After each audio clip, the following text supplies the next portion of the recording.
Bismillahirrahmanirrahim. Assalamualaikum warahmatullahi wabarakatuh. Bertemu lagi dengan Ibu di pelajaran Bahasa Indonesia, dan untuk materi kita hari ini adalah menelaah kebahasaan teks deskripsi. Kualitas sebuah teks tidak hanya ditentukan oleh isi dan struktur, tetapi juga ditentukan oleh penggunaan kaidah kebahasaan.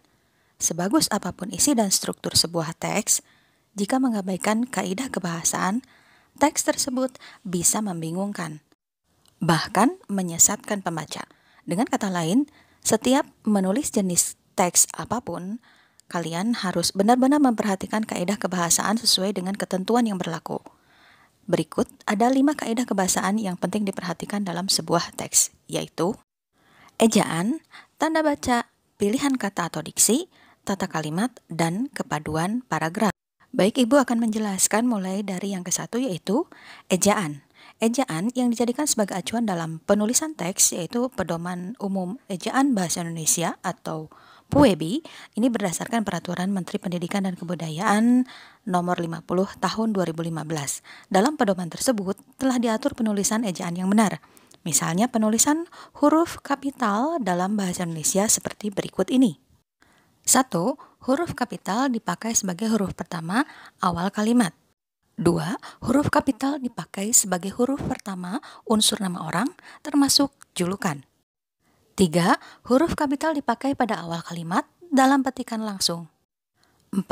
Huruf kapital dipakai sebagai huruf pertama setiap kata nama agama, kitab suci, dan Tuhan, termasuk sebutan dan kata ganti untuk Tuhan.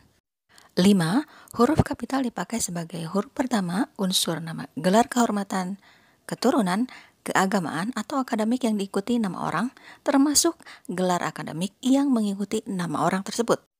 7.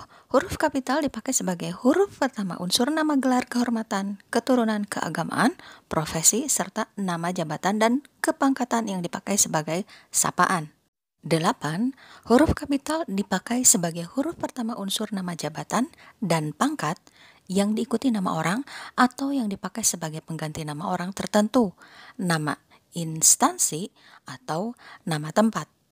9. Huruf kapital dipakai sebagai huruf pertama nama bangsa, suku bangsa, dan bahasa. 10. Huruf kapital dipakai sebagai huruf pertama nama tahun, bulan, hari, dan hari besar atau hari raya. 11.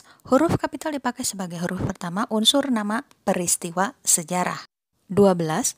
Huruf kapital dipakai sebagai huruf pertama nama geografi. 13. Huruf kapital dipakai sebagai huruf pertama semua kata.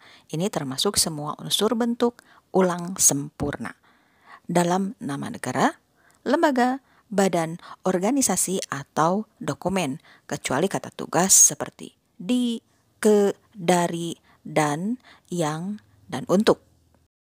14. Huruf kapital dipakai sebagai huruf pertama setiap kata.